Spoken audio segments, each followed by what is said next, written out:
Body pain होने लगती है, हेडेक होने लगता है, आप एब नॉर्मल फील करने लगते हो असामान्य रूप से, अनिद्रा भी होने लगती है। कई बार आदमी तनावग्रस्त रहता है तो उसको नींद ही नहीं आती, और कई आदमी ऐसे होते हैं जो तनाव में रहते हैं तो ज्यादा नींद आती है। नींद का नहीं आना और नींद का अधिक आना, ये दोनों भी गड़बड़ हैं। संतुलन होना चाहिए, बैलेंस होना चाहिए। शारीरिक प्रभाव के साथ साथ कुछ भावनात्मक, जैसे आदमी का चिड़चिड़ा होना, कभी मूड अच्छा होना, कभी मूड खराब होना, और अपने भावों को, विचारों को वो एकाग्र नहीं कर पाता है। मानसिक रूप से देखा जाए तो स्मृति का लॉस होना, याददाश्त शक्ति का चला जाना, और फिर वो आदमी स्ट्रेस से बाहर आने के लिए अल्कोहल का यूज करता है, ड्रिंक करता है, स्मोकिंग करता है। इससे स्ट्रेस से वह दूर आने के उपाय खोजता है, लेकिन ये उपाय और उसको अधिक स्ट्रेस में डालते हैं। हेल्थ पर भी स्ट्रेस इफेक्ट करता है। कार्डिक जो प्रॉब्लम्स होती हैं, हृदय की जो बीमारियां होती हैं, हार्ट बीट का अत्यधिक चलना, सामान्य हार्ट बीट चले तब तो ठीक है आदमी, लेकिन हार्ट बीट का अपनी स्थिति से अधिक चलना, सामान्य हार्ट बीट से अधिक होना भी स्ट्रेस को बताता है। या आपकी कार्डिक प्रॉब्लम्स भी स्ट्रेस से हो सकती है। इसके अलावा आपकी एकाग्रता, कंसंट्रेट, ये भी भंग होता है स्ट्रेस से। एकाग्रता चली जाती है, खुद का भान नहीं होता है, स्वयं का बोध नहीं हो पाता है, अपने आप को समझ नहीं पाता है, मन के द्वंद्व उसके ऊपर हावी होने लगते हैं। मन की विचार शक्ति और सिचुएशन में चेंज होने के कारण वे अपने आप को नियंत्रित नहीं रख पाता है। असंतुलन की इस दशा को हम स्ट्रेस कहते हैं, और स्ट्रेस के प्रभाव शरीर पर, मन पर, विचारों पर, साथ साथ हमारी एकाग्रता पर भी पड़ता है, जिसका नुकसान हमें उठाना पड़ता है। अब जो चौथा जो पॉइंट है, स्ट्रेस क्या है बताया आपको, स्ट्रेस किन कारणों से होता है वो बताया आपको, स्ट्रेस का क्या प्रभाव पड़ता है सामान्य सी चर्चा में बताया आपको। अब जो महत्वपूर्ण है, स्ट्रेस को मैनेज कैसे करें, स्ट्रेस का प्रबंधन कैसे करें, स्ट्रेस को कैसे फेस करें, इसको आप ध्यान से सुने भाई, क्योंकि अब टॉपिक यही है अपना। इतनी देर की जो बातें थी ये थ्योरेटिकल थी, सैद्धांतिक। अब जो बातें हैं ये व्यवहारिक हैं। आप ध्यान से सुनेंगे और बिल्कुल ईमानदारी से कहें, बिल्कुल मित्रवत बात करूंगा, जो अच्छी लगे स्वीकार करें, ना लगे रहने दे उसको, फिजाओं में महकती रहेगी, है ना, कभी काम आएगी तो याद आ जाएगी। तो आप कुछ बातों को ध्यान में रखें। आपका हंसना भी मेरे लिए सुखद है, और ये हंसना तब प्रस्फुटित होता है भीतर से हास्य, जब आपके भीतर तनाव ना हो, है ना। जब आप तनाव मुक्त हो तभी आप प्रसन्न रह सकते हो, और तनाव युक्त रहोगे ना तो परेशान रहेगा, परेशान रहोगे। तो सबसे पहले आपके भीतर ऐसा कुछ चले विचार, तो आप उसको जरूर बताएं, शेयर करें, साझा करें, वार्तालाप करें अपने अभिभावकों से, अपने टीचर से, अपने फ्रेंड से, या जिनको भी आप जानते हो, वार्तालाप जरूर करें। दूसरा जो पॉइंट है, रियलिस्टिक गोल माइंड में सेट करें। इसको हिंदी में बोलूंगा मैं, आप निश्चिंत रहें, मैं कोई भी अंग्रेजी बोलूंगा उसका हिंदी मीनिंग जरूर बताऊंगा, क्योंकि कई बार ऐसा होता है कि हम अंग्रेजी छांटने के चक्कर में सोचते रहते हैं सामने वाला कि बोला क्या गया है यार। तो रियलिस्टिक यानी वास्तविक लक्ष्य बनाएं, अवास्तविक लक्ष्य ना बनाएं कि मम्मी ने कहा आईएएस बनूंगा तो बस आईएएस ही बनूंगा, भले कुछ भीतर से कुछ है ही नहीं।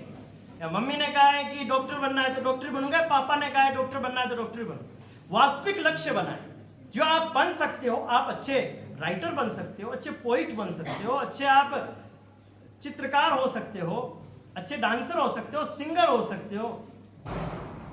तो अपने वास्तविक लक्ष्य को आप बनाएं और उन वास्तविक लक्ष्यों को प्राप्त करने का प्रयास करें। तीसरा, नो कहना भी आपको आना चाहिए। हर काम को यस कहने की आवश्यकता नहीं है कि यो भी कर लूं, यो भी कर लूं, ये भी कर लूं, सब कर लूंगी मैं तो, या सब कर लूंगा मैं तो। ऐसा ना करें। एक समय में एक ही काम लें। पढ़ना है उस समय पढ़ने का ही ध्यान रखें। किसी भी काम में आप लगे हो उस काम को एकाग्रता से, एक काम को एक ही समय करें। इससे आपकी एकाग्रता बनी रहेगी। चौथा पॉइंट, आपकी हॉबीज। हॉबीज पर भी आपको फोकस करना चाहिए। अनेक तरह की आपकी रुचियां हो सकती हैं। उन रुचियों को भी, हॉबीज को भी आप समय समय पर उस हॉबीज के साथ भी जुड़े। पांचवा, सामाजिक। आसपास जो अपने बड़े बुजुर्ग बैठे होते हैं ना, मोबाइल को छोड़कर इन बड़े बुजुर्गों के साथ बैठ जाना चाहिए। इन बड़े बुजुर्गों के साथ बैठने से हम जीवन की अनुभवों की बहुत बड़ी लाइब्रेरी से हमारा मिलना हो जाता है। तो सामाजिक होना चाहिए। अपने आसपास अगर बड़े बुजुर्ग बैठे हैं, उनके पास जाकर बैठकर केवल इतना कह दें कि बाजी, जिस हमारी उम्र में आप करते क्या थे, कैसा आपका जीवन था, या कितना संघर्षपूर्ण आपका जीवन था, इसके बारे में हमें बताएं। तो बड़े बुजुर्गों का संग या साथ या सानिध्य आप लें। छठा कारण, साहित्यिक एक्टिविटी में भी आप पार्टिसिपेट करें, भाग लें। साहित्यिक एक्टिविटी मीन्स कविता पढ़ना, कविता सुनना, कविता बोलना। हर व्यक्ति के भीतर कविता है, हर व्यक्ति के भीतर पोइट्री है, हर व्यक्ति के भीतर फीलिंग्स हैं, भावनाएं हैं, बस उसको एक्सप्रेस नहीं कर पा रहा, अभिव्यक्त नहीं कर पा रहा। तो जब आपके भीतर कुछ पनप रहा है, कुछ भीतर विचार आ रहे हैं, थॉट्स राइज हो रहे हैं, क्रिएट हो रहे हैं, सृजन हो रहे हैं भीतर से कुछ, तो आप उसको लिपिबद्ध करें या कहें, अभिव्यक्त करें, या तो मौखिक या लिखित। सातवां जो कारण है, छठा कारण थोड़ा और बढ़ाऊं मैं आपको। अगर जीवन में अवसर मिले, बस 5 मिनट एक कविता सुनाकर मैं इस कार्यक्रम का अंत करूंगा, क्योंकि इसमें जितना बोले उतना ही कम है। फिर अवसर मिलेगा, फिर बोला जाएगा। कहानी छोटा भाग होता है साहित्यिक, उपन्यास बड़ा भाग होता है। तो अवसर मिले तो उपन्यास का अध्ययन भी करना चाहिए, नोवेल पढ़ना चाहिए। इंग्लिश में बोल दूं नोवेल, उपन्यास बोलूंगा तो सोचेंगे अदर फैकल्टी की क्या बात है। नोवेल भी पढ़ सकते हैं। उपन्यास, जो आजकल के जो राइटर हैं उनके उपन्यास पढ़ के जीवन की दृष्टि को बदल सकते हैं। बहुत सारी बातें हैं, बहुत कुछ कहना है, लेकिन एक कविता के साथ मैं इसका समापन करूंगा, जैसा कि मुझे आदेश और निर्देश हो चुके हैं। हमें हमारी, जब तक, बहुत विशेष बात कह रहा हूं, 2 पंक्तियों में इतनी सारी बातों का सार कहूं तो, हमें हमारी कमी का जब भी अनुभव होगा, हम तनाव से भर जाएंगे। हमें हमारी कमी का जब भी अनुभव होगा, हम तनाव से भर जाएंगे। और हमें हमारे जीवन में जब भी ईश्वर के प्रति आभार प्रकट होगा, हमारे जीवन में ईश्वर के प्रति आभार प्रकट होगा, हम आनंद से भर जाएंगे, हम आनंद से भर जाएंगे। छिप छिप, अंतिम पंक्ति और ये अंतिम कविता मेरी। छिप छिप अश्रु बहाने वालों, मोती व्यर्थ लुटाने वालों, कुछ सपनों के मर जाने से जीवन नहीं मरा करता है, कुछ सपनों के मर जाने से जीवन नहीं मरा करता। एक निवेदन रहेगा, आप मेरा साथ अब तक निभाया, अच्छा निभाया आपने, थोड़ा साथ रखें। जैसे मैं कविता ये बोल रहा हूं, आप साथ में बोलेंगे, कुछ सपनों के मर जाने से जीवन नहीं मरा करता है। बोलिए, कुछ सपनों के मर जाने से जीवन नहीं मरा करता है। वेरी गुड, आपकी आवाज बहुत अच्छी है।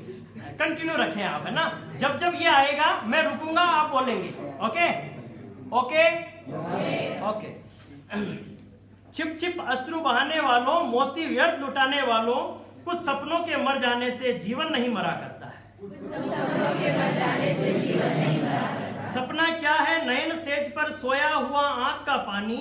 सपना क्या है? नयन सेज पर सोया हुआ आंख का पानी, और टूटना उसका जो जागे कच्ची नींद जवानी, और टूटना उसका जो जागे कच्ची नींद जवानी। गिली उम्र बनाने वालों, डूबे बिना नहाने वालों, गिली उम्र बनाने वालों, डूबे बिना नहाने वालों, कुछ पानी के बह जाने से सावन नहीं मरा करता है। कुछ सपनों के मर जाने से जीवन नहीं मरा करता है। कुछ सपनों के मर जाने से जीवन नहीं मरा करता है। माला बिखर गई तो क्या है, खुद ही हल हो गई समस्या है। आंसू अगर नीलाम हुए तो समझो पूरी हुई तपस्या है। माला बिखर गई तो क्या है, खुद ही हल हो गई समस्या है। आंसू अगर नीलाम हुए तो समझो पूरी हुई तपस्या है।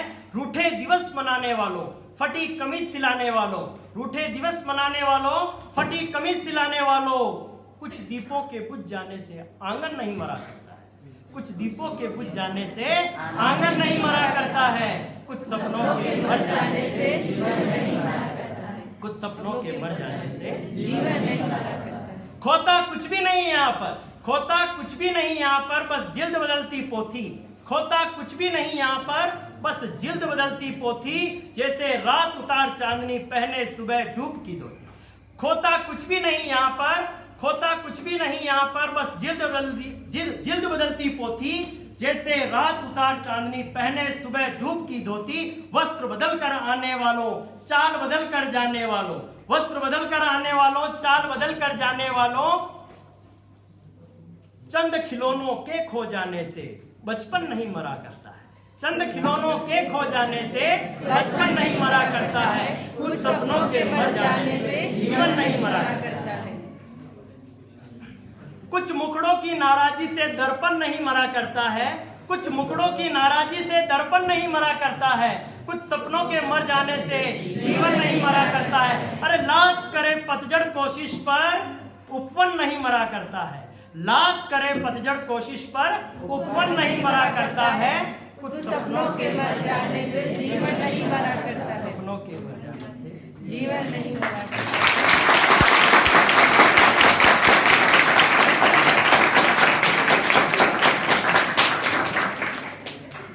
आपके इन तालियों के आकाश का बहुत बहुत आभार। आपने मेरे भीतर जो इन तालियों रूपी पुरस्कार से पुरस्कृत किया, आभारी रहूंगा।